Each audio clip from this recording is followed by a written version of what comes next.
Kuidas me ka saame teada, kui pime on üks kuu? Kui on pime, siis ta on pime.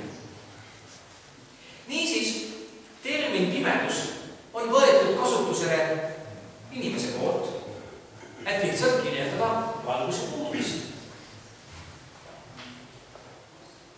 Seesama tudeng jätkab ja küsib, professor, kas kurjus eksisteerib? Kuid nüüd juba ebahindanud, vastab professor. Me näeme ju enda ümber niivõrd kurjust, kriminaalsust, viletsust ja häda selles maailmas. Kõik see ju kinnitab, et kurjus on olemas. Kuid see tudeng vastab professorile. Kurjus tegelikult ei eksisteeri. Või vähemalt ei eksisteeri seda iseeneses. Kurjus on lihtsalt Jumala puudumine. See on nagu külma ja pimeduse puhul. See on sõna, mille inimene on loonud, et kirjeldada Jumala puudumist. Jumal ei loonud kurja. Kurjus on tulemus sellest, et Jumal puudub inimese elust.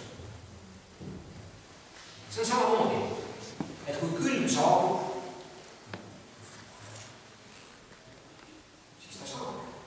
See tähendab seda, et siis kui soojus puudub sealt, kui seal on külm. Ja kui pimedus tuleb, siis see tähendab, et valgust ei ole seal. Professor istub oma pingile. Ja kui keegi on huvitatud, siis seesama julge tudeng, kes professoriga väikles, oli Albert Einstein. Mees, kes tegelikult ise ei uskunud isikulist Jumalat, ei uskunud seda, et Jumal on armastus. Jah, ta väitis küll, et Jumal on olemas, aga Jumal ongi see kõiksus, milles me elame, mida me näeme ümber ja inimene on ka samuti ainult osa sellest. Kallid sõbrad, apostel Paulus Rooma kirjas ütleb, et kui meie ei teeni Jumalat, siis me vahetame selle millegi teise kumandamise vastu. Ei ole võimalik, et me elame lihtsalt ainult ilma midagi uskuma. Tänapäeva inimene, kes ei usu Jumalat, ei kummardagi võib-olla midagi väljaspool iseennast. Väljaspool iseennast midagi, ta kummardab iseennast. Ja sellepärast ka tänapäeva võib-olla üks survemaid nõnda nimetatud jumalaid, mida inimene kummardab ja teenib, on tema enesetunne. Ta teeb otsuseid enesetunde põhjal, ta abiellub enesetunde põhjal ja ta läheb lahku enesetunde põhjal. Enesetunde põhjal ta teeb oma valikuid ja oma otsuseid oma igapäevases elus. Ja kui talle kuskil ei meeldi, ta enesetunne on haavatud, kriivitud, võib-olla ta on haiget saanud, siis ta lahkub sealt ja ta läheb otsib omale järgmise koha, kus ta jälle head enesetunnet saab. Aga teatavasti, kui ta ühest kohast on nõnda lahkunud, siis tõenäoliselt lahkub ka järgmisest kohast sarnaselt ja see ratas võibki jääda ringi käima.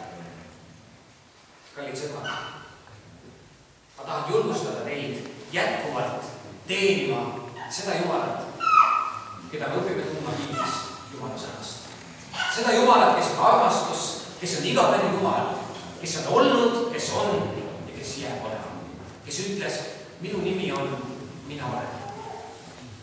Jeesus ütles need samad sõnad, mina olen. Jumal ei muutu. Ja kui meie paneme oma lootuse ja oma elu tema peale, siis ka meie võime selles elus sõltumata probleemidest, raskustest ja olukordadest minna kindlalt läbi igast olukorrast. Kuulus kirjanik Mark Twain tegi oma reisi läbi Euroopa ja ta võeti vastu ülikoolides, kuningapaleedes, erinevates kohtades inimesed tervitasid teda. Ja tema tütar, kes reisis temaga kaasas, ütleb talle sõnad. Isa, mulle paistab, et üsna pea sa tunned juba peaaegu kõiki. Välja arvatud Jumalat.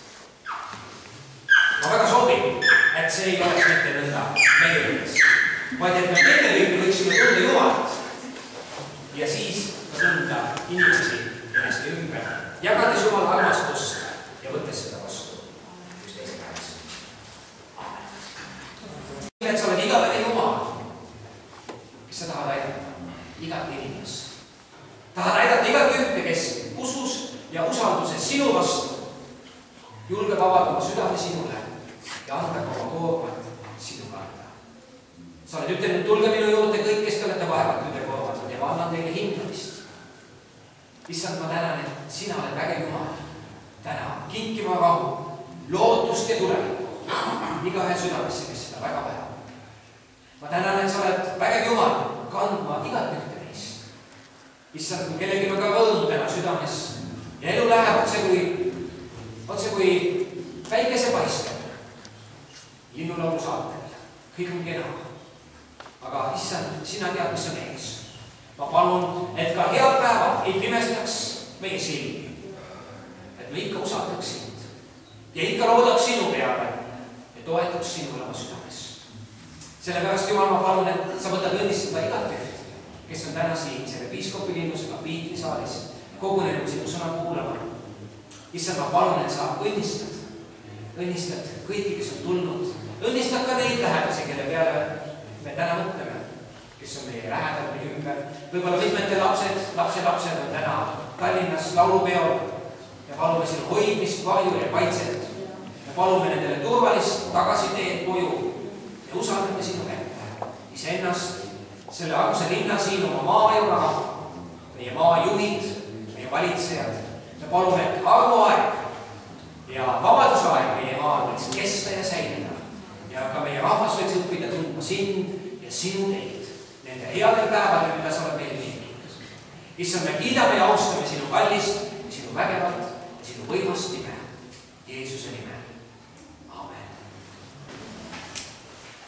Jumal on hea ja nagu kuulsime, ta armastab meid igatpidi. Me teeme nüüd nii, et laulame üheskoos lõpulaulu, selle järgi võtame kaasa ka õnnistuse sõna ja siis ma paluksin, et peale teenistust võiksid siia ette tulla linnuse juhataja Hendrik Viila ja Raul Salumäe, linnapea Uwe Liidus, Karel Kaju, Maadi Väli, Jordan Knudsen ja teeme ühe ühise pildi, mis kindlasti jääb meenutama tulevastele põlvedele seda hetke siin täna. Ja issand, lasku oma pale paista sinu peale ja olgu sulle armumine. Ja issand, tõstku oma pale sinu üle ja andku sulle oma rahu.